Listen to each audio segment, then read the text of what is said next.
So let's get started. Again, good morning and welcome.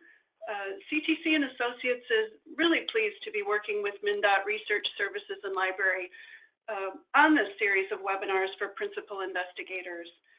My name is Chris Klein, and I'll be starting off today's session. I'm joined today by Kirsten Sieber, and she'll be presenting a little bit later in the hour, and Pat Casey. MnDOT wouldn't be able to conduct its research without you, of course.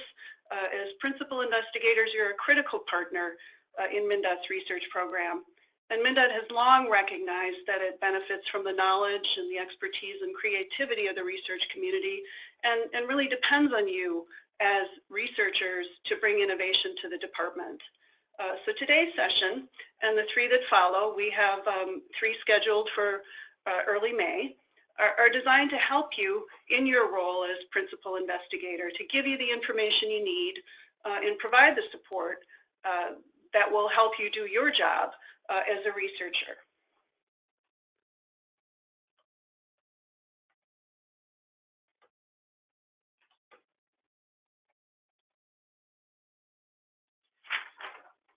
So let's start talking briefly about the webinar series. I believe we've shared this information with you in the emails that we've been providing. It's a series of 4 that are essentially tracking to the life of the research cycle. We're starting with where a research idea gets funded and how that idea then becomes a proposal. Today's session is working on the developing the work plan and how that transitions into a contract. And then essentially we're just following the entire process from idea to closeout. So let's talk a little bit before we get into the meat of today's discussion about what we're going to cover today. We're going to cover 2 main topics. We're going to talk about completing the work plan and then what happens to that work plan after it's been approved. We're covering a lot today, and you'll see that the slides that we'll be going through are packed with a lot of information, and we've done that quite purposefully because we want to provide a tool that you can use after today's session. We want to cover all the critical topics, but again, we also want to make sure that we address your questions. So what we'd like you to do is make note of your questions as we move through today's session.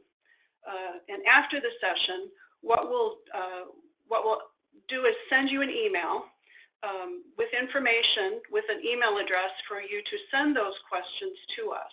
We'll compile all the questions from today, prepare responses, and then send a comprehensive document of all of those questions and answers back to everyone who's participating today.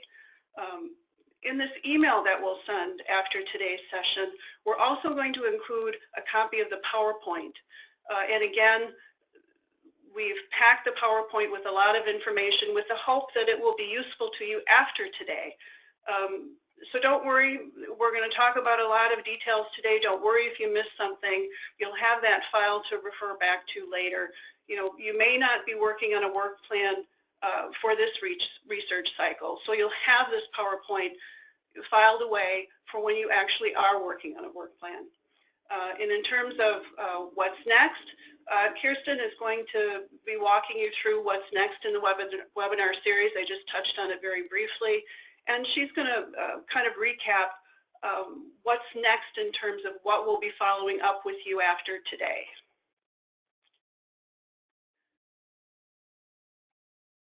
So let's get started, but let's get started really with where everything starts, with the project idea. How did you get to your work plan?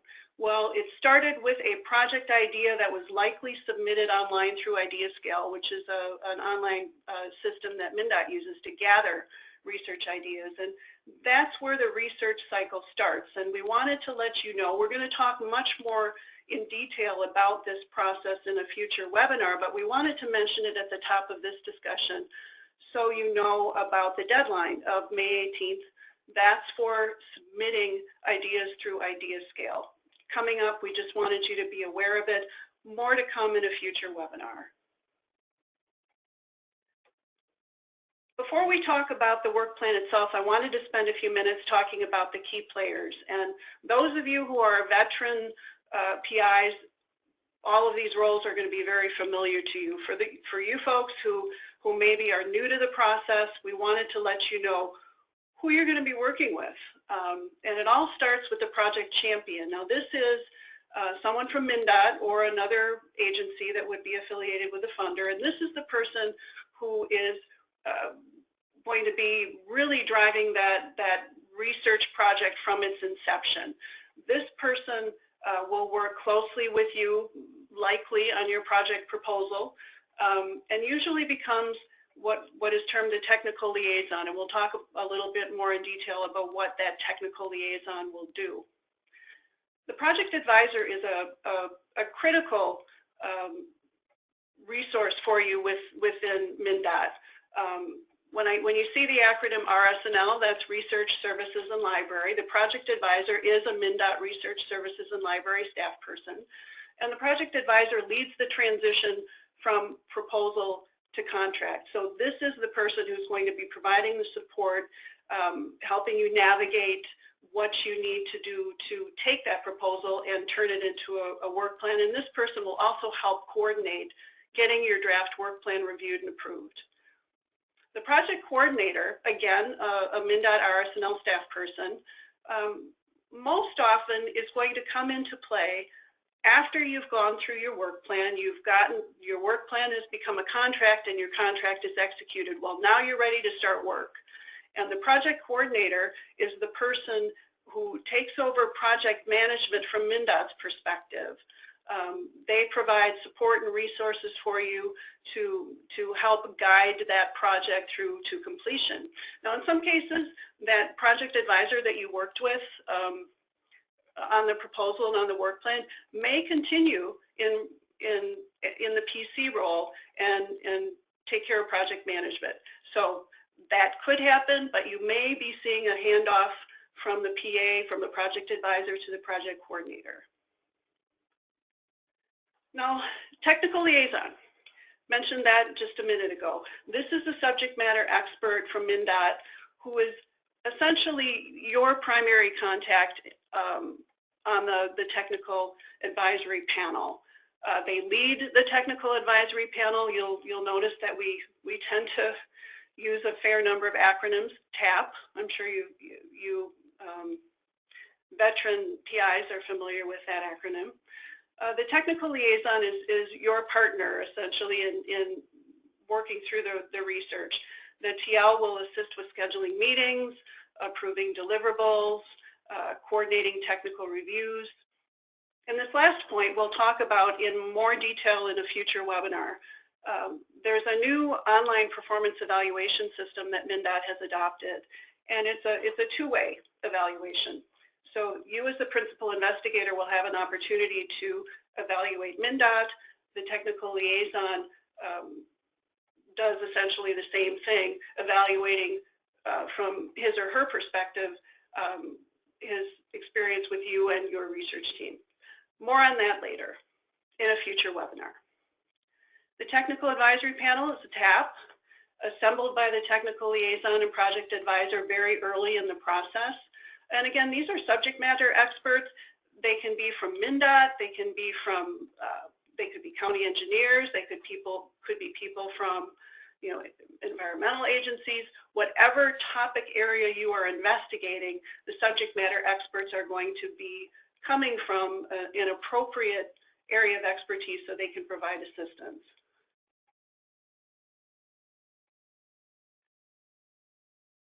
Okay.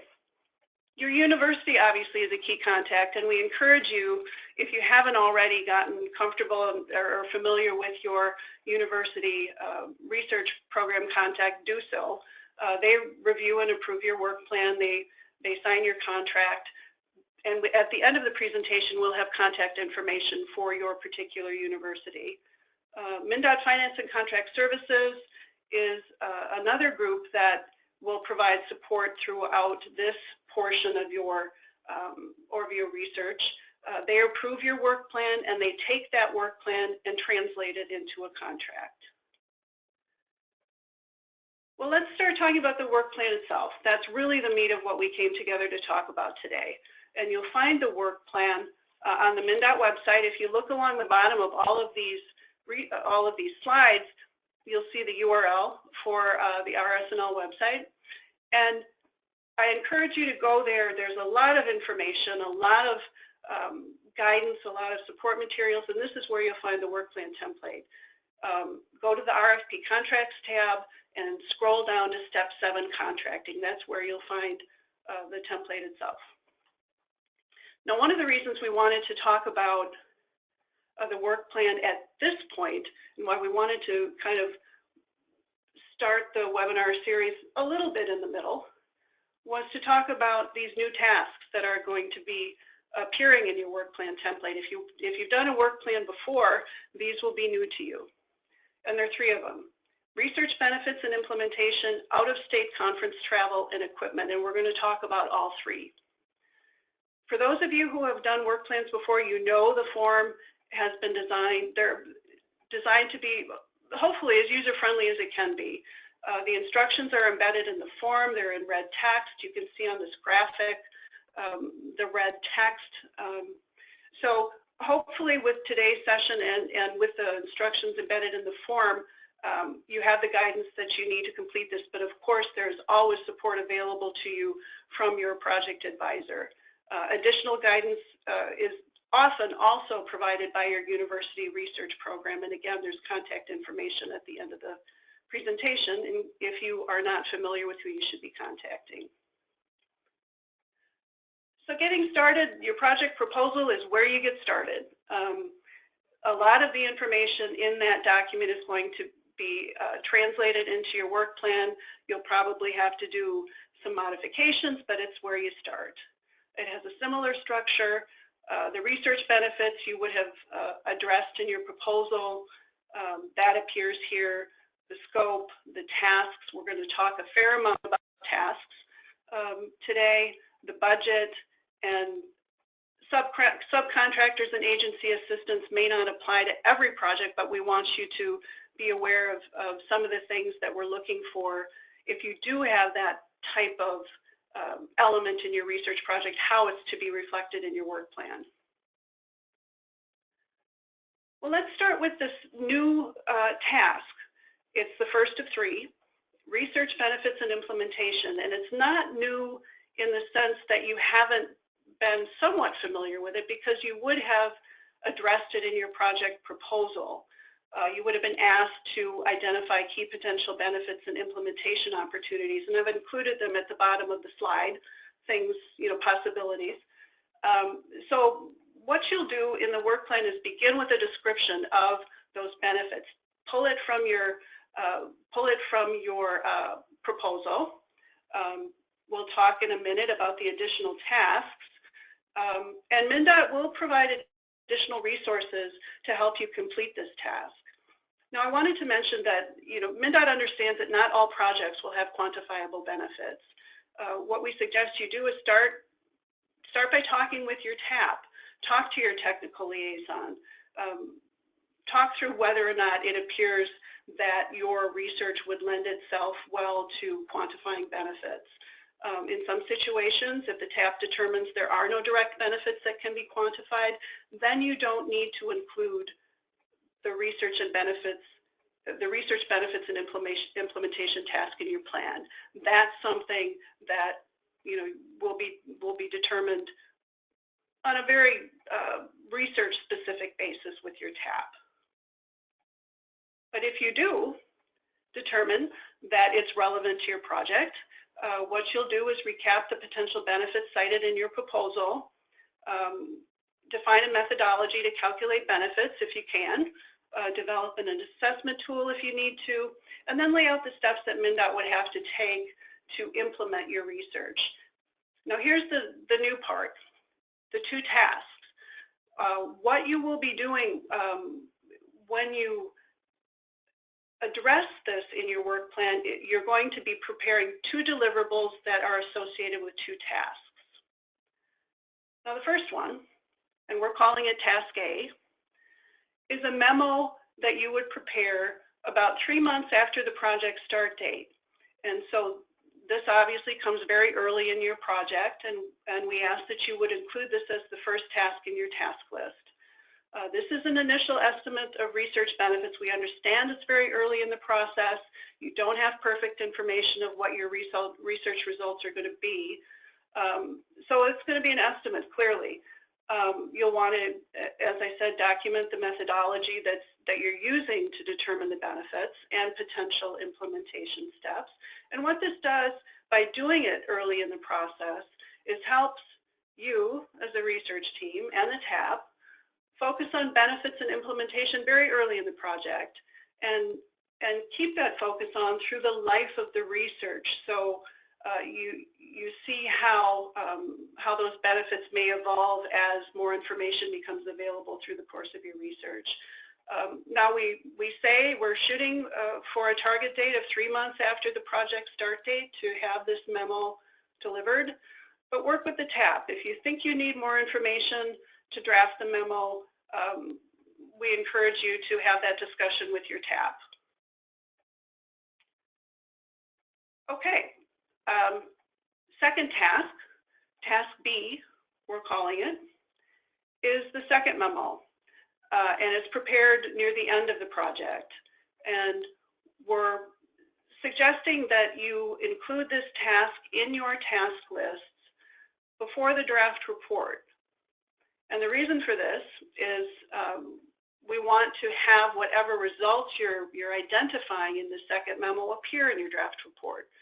So you prepare this memo before you complete your draft report. We suggest that you start with your first memo, reflect new information. Obviously, you will have new information that has evolved since you started the project.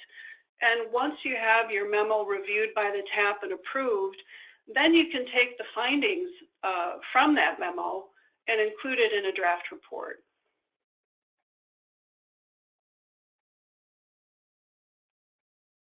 So now we're to the scope. That's the next piece of the work plan. And this again is something I believe you should be familiar with from drafting your project proposal. So start there, but then consider feedback from the funding organization. Refine your hypothesis and problem statement. Something we're going to talk about a little bit later. You may have the need for data sets that you aren't generating or controlling. You may need information coming from another source, MnDOT or another agency. So we want you to identify that up front. Are there any limits of the investigation? And here is where you'll include a general description of the major tasks that you need to complete the work. You're going to get very specific with your individual tasks, but here is where you're just going to speak fairly generally about them.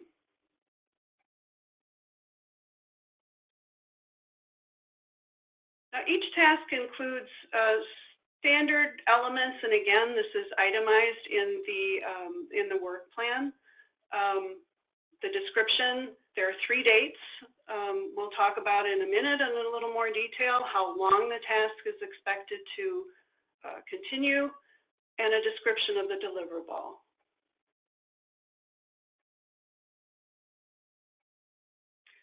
Before we talk a lot about the tasks themselves, I wanted to touch on a few points that we have determined in talking with researchers and in talking with project advisors and project coordinators, some of the pitfalls that we'd like to help you avoid. Every task is a tangible deliverable, so as you're preparing your work plan, keep that in mind. What are you going to be producing that can be reviewed and approved by your TAP? What's most important, we feel, is to be realistic with your timing. And keep in mind that it takes time. Well, everything takes time, obviously, and in my experience, it sometimes can take longer than you expect. But we know that moving from the work plan to an executed contract takes 3 months. So you want to keep that in mind as you're laying out your tasks. Don't set that start date for your first task too early. And then think about key milestones. we're going to talk about that. That's an element of the work plan, a specific element, but I thought I'd mention it here too. Start and end dates for field work, and when you'll need that data. Again, if you're relying on data sets from MnDOT or another source, you want to make sure that you've allowed enough time for that data to be gathered and provided. And allow enough time to account for potential delays.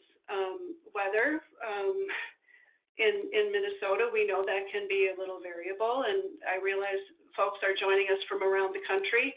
I think that's probably true of everywhere. Weather can be challenging. Data and material availability. If you're relying on MnDOT staff and equipment, make sure you're allowing enough time to get whatever approvals and make whatever arrangements are necessary. And construction and winter maintenance season. You know, sometimes you'll be working on a project where you are required to do some field work around construction season. Think about that when you're setting up your tasks. And we encourage you to, you know, it's better to wrap up a task early than late if you can. And remember, every deliverable has to be reviewed by the TAP and approved by the technical liaison, and it takes some time to do that. Now, you may have to schedule a TAP meeting. You may be doing it by email, but there needs to be time built into your research plan to allow for that back and forth, that review and comment period, and also to give you the time you need to make whatever revisions are necessary. So let's talk about the tasks themselves and what you're going to be asked to do when you're entering the tasks in your work plan. I mentioned the 3 dates: start date, turn-in date for a draft deliverable, and we're going to talk about those draft deliverables in a minute, and then the date for a final task approval. Start and end dates should be the first and last days of the month, respectively, and always work in whole months. You know, don't say May 1st, not May 15th. Individual tasks shouldn't exceed 12 months, but we understand that there may be a situation where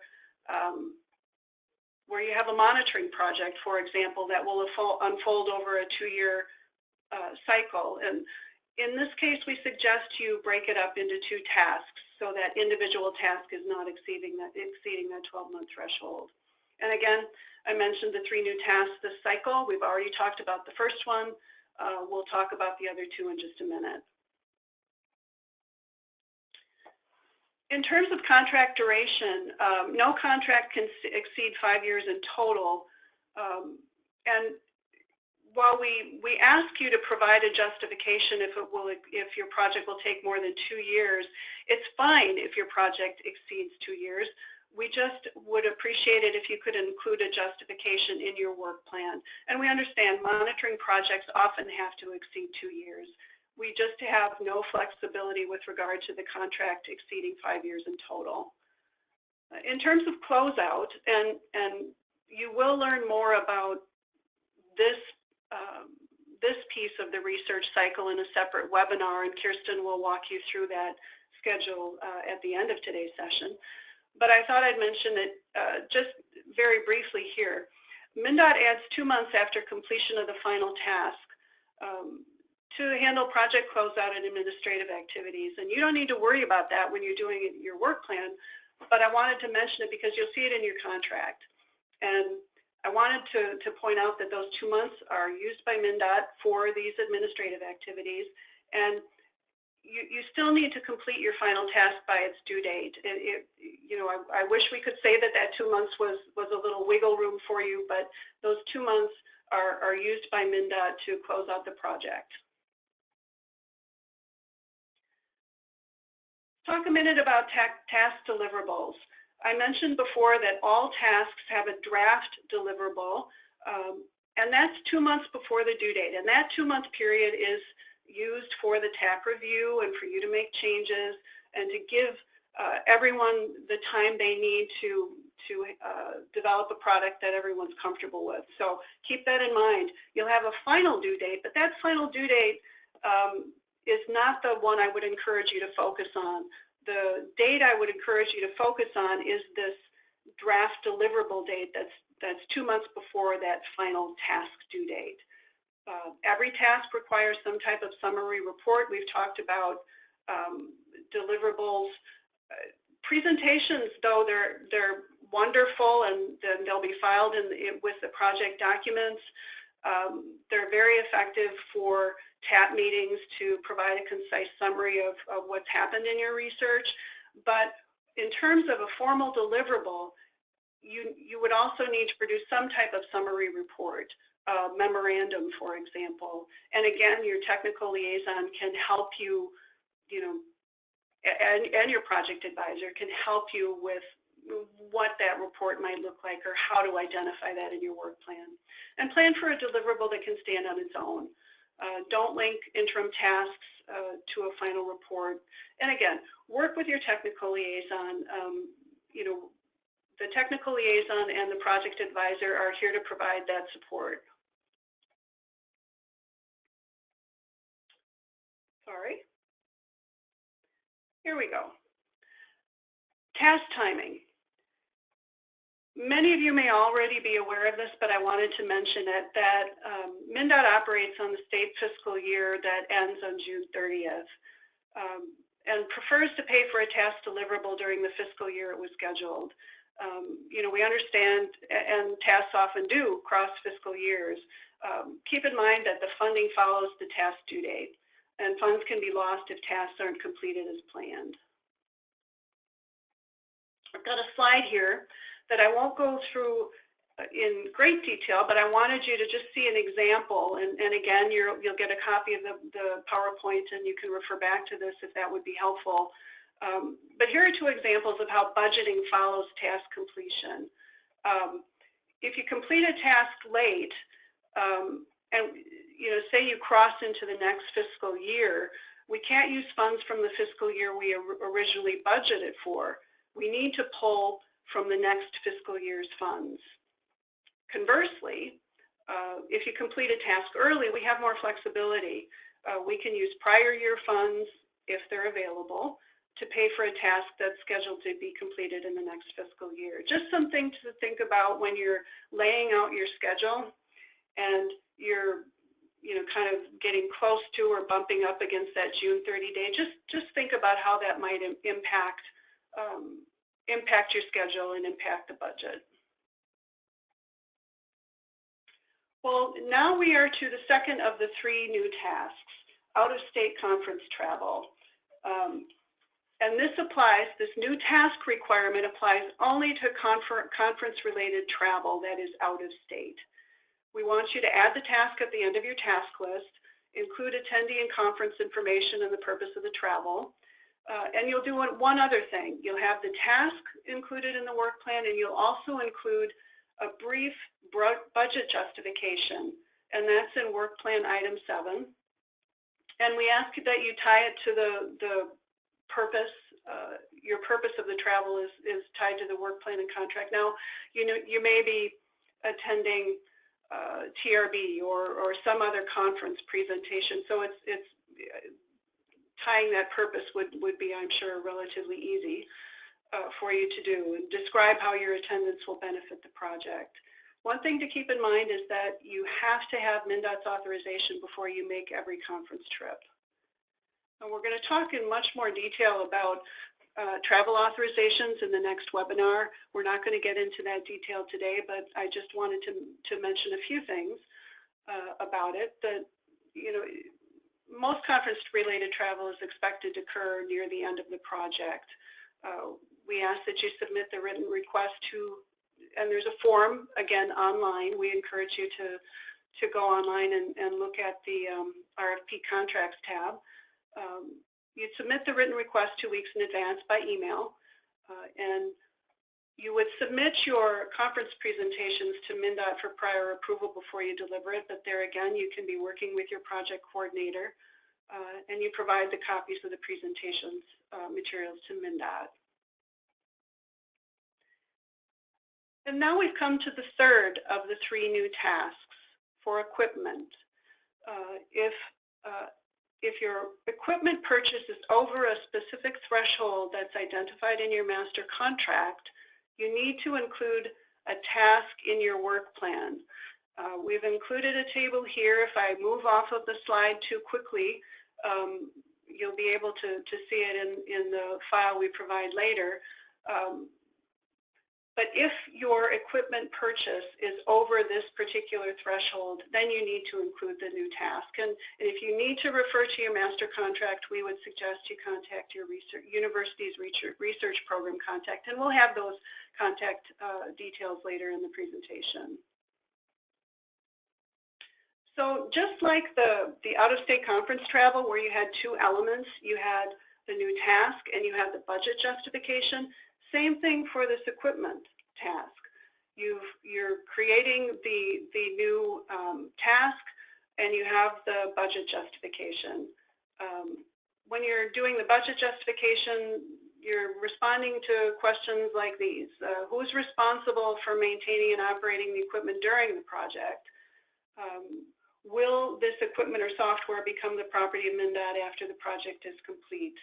And is there some sort of transfer or training that has to be identified so that when you relinquish the equipment, it can be used by MnDOT? When you're adding the task, you add it at the end of your list, which is similar with the out-of-state conference travel. There are dates in the work plan template that we suggest you follow. Equipment can only be purchased when it's termed incidental, and what that means is that it's a small percentage of the contract value. If it's a more expensive purchase, that's something that would be considered on a case-by-case basis, and again, that's something that we would encourage you to work with your project advisor on if you feel you need equipment that would be considered beyond incidental. And again, we've mentioned the justification. If you're purchasing any computer, include that justification of purchase in work plan item 7. Well, we've worked through the work plan tasks and the tasks that for elements that you're already familiar with, and we've talked about the 3 work plan tasks that are new for this cycle. Now let's talk just a minute about the final task. The last task describes the final product, and we have some examples here for you. Quite often it's a final report, doesn't have to be. Could be a brochure, could be software, could be training materials. But if it is a final report, and I think many of your projects do result in a final report, it requires 2 tasks, a draft final report and a final report. And that final report is due 2 months before contract expiration. And we mentioned that the last 2 tasks of the contract are used by MnDOT for administrative activities. You do need to get that final report in before what may look like the contract expiration. Keep in mind that these last 2 tasks, if you're going to produce a final report and you're doing your budget, the task for the draft final report and the final report together must be at least 5% of the total project budget. Now, that doesn't include the cost. If you have a new research benefits and implementation task, you can exclude that from that total project budget amount. So keep in mind that you have that 5% target for those last two tasks. Talked about key milestones that may impact the project schedule, date of the kickoff meeting, beginning and ending of field work. Again, we've talked about if you're getting data from another source, decisions or approvals. There's a section in the work plan where you document that.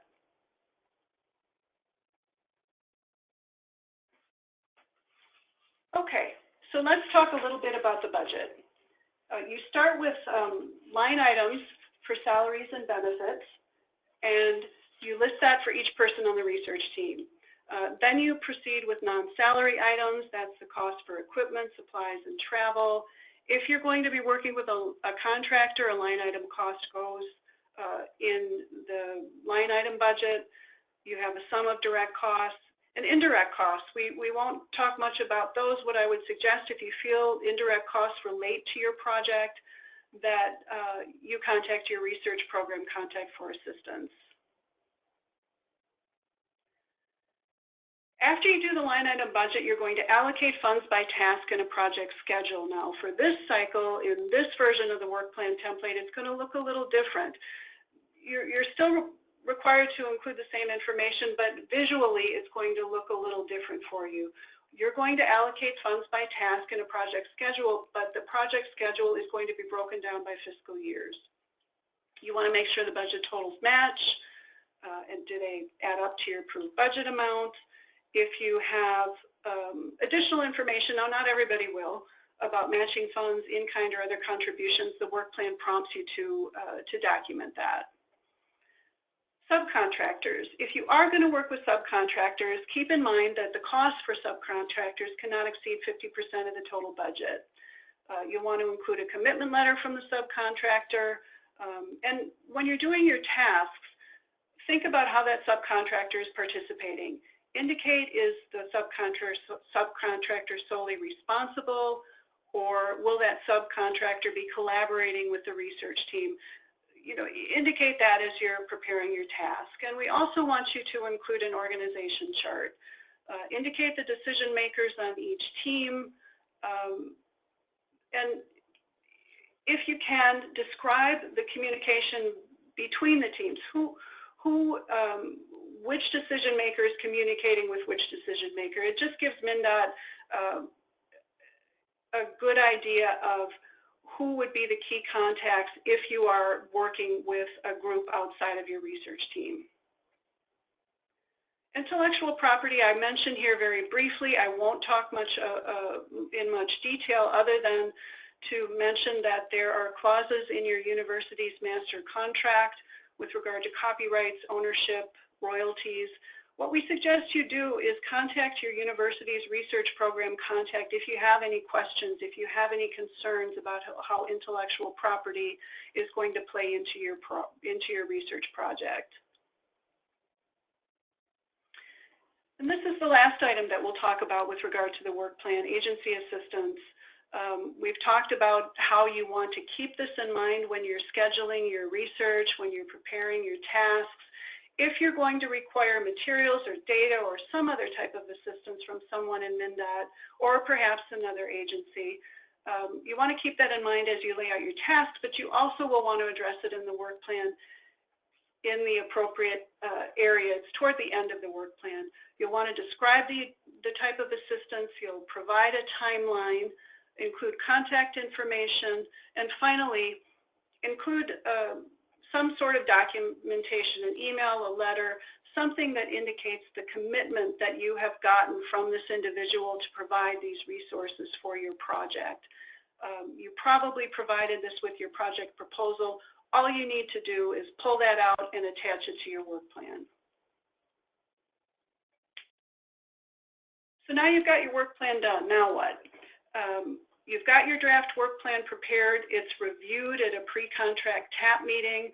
It's reviewed by the technical liaison, your project advisor, and the TAP. There's obviously dialogue and discussion, and you may be asked to go back to revise the work plan to address any feedback. Once you've done that, and the work plan has been reviewed and it's approved by the project advisor and the technical liaison, then you can move forward. And that takes us to the next portion of today's discussion, contracting steps and timeline. And what I will do is hand off to Kirsten Sieber, who's going to be walking through this part of the presentation with you. Great. Thanks so much, Chris. Good morning, everyone, or afternoon. As Chris said, my name is Kirsten Sieber, and I'm going to finish up by reviewing the contracting steps and timeline, and then I will wrap up the webinar. Next slide, Chris. So as Chris mentioned earlier, processing the work plan and executing the contract takes 3 months, and you can only begin work on your project after the contract has been fully executed. Each project operates under your university's master contract, and what happens is a work order contract specific to your project is created under that master contract. So after the project advisor and technical liaison approve your work plan, you will submit it to your university's research program contact for review and approval. And then they will also pass it on to your university's sponsored projects office, who will also review and approve the plan. Then the university sponsored project office forwards the approved plan to MnDOT Finance and Contract Services to begin the actual contracting process.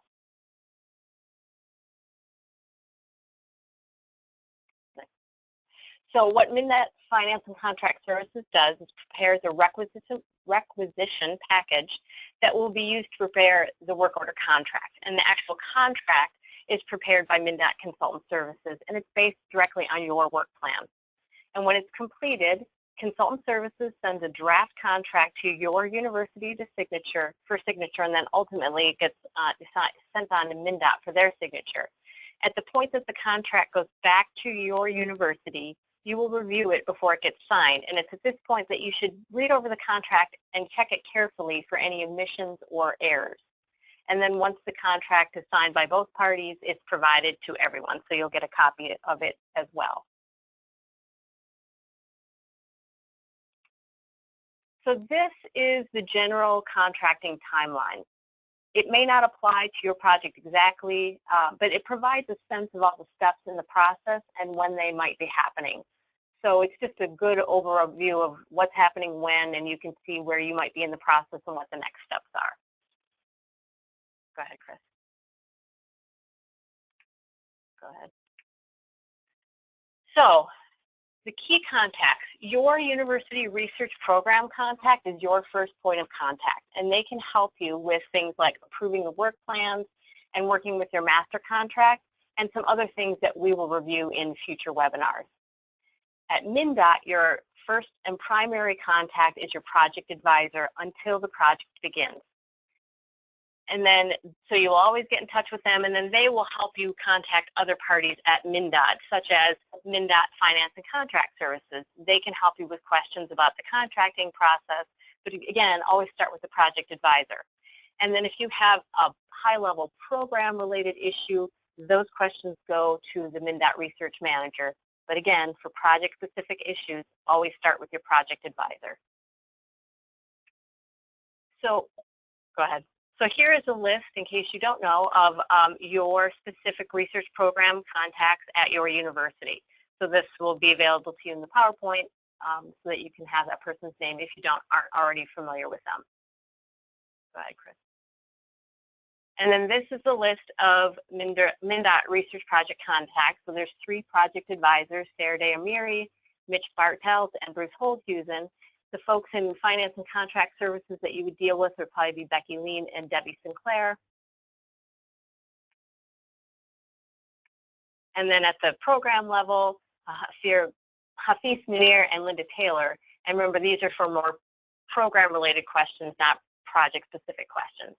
And if you haven't visited already, we really encourage you to visit MnDOT's Research and Library website. You'll see the URL there. It's also at the bottom of every slide. The RFP and Contracts tab takes you step-by-step through the research process. And here you'll find links to the forms and other resources that you'll need. And then the Resources tab provides links to other MnDOT departments, research databases that could be helpful, and local partners as well. So after today, there are 3 more webinars in this series. The next one is Thursday, May 4th, and it focuses mainly on the management of your research project. Then the next week, on Tuesday, May 9th, we'll talk about preparing the draft and final reports and the contract closeout. And then on May 11th, we'll kind of jump to the beginning of the process and talk about getting a research idea funded, overview of the library and how they can help you, and developing and presenting a proposal. So for follow-up for today's webinar, first of all, we'll respond to your questions. So we welcome questions that will help us clarify the procedures. And after the webinar today, we'll send an email that will include a copy of this PowerPoint that you're viewing right now and an address where you can submit your questions. and we'll also remind you of upcoming webinars and their topics. And then once we've collected all the questions, we'll send all the questions and all the responses to all attendees by email. We are also recording this webinar, and we'll post a recording of that online. The PowerPoint will be there as well. And once we have that online, when it's available, we'll email a link to everyone. And then after all 4 webinars are completed, based on the questions that come in, we will develop a list of frequently asked questions and answers. These will be posted on MnDOT's Research Services and Library website, and we'll also send to all attendees by email. And we also want to remind you that we're going to be going into greater detail on many of the topics that Chris touched on earlier in upcoming webinars. So if you feel like there's something that we didn't go into specifically, don't worry, we'll probably get to it. So thank you for being with us today, and on behalf of Chris and Pat and MnDOT, we really appreciate taking the time to be here, and we look forward to having you join us for the next webinar, which is Managing Your Project, which will be on May 4th at 1 p.m. Central. Thank you and have a great day.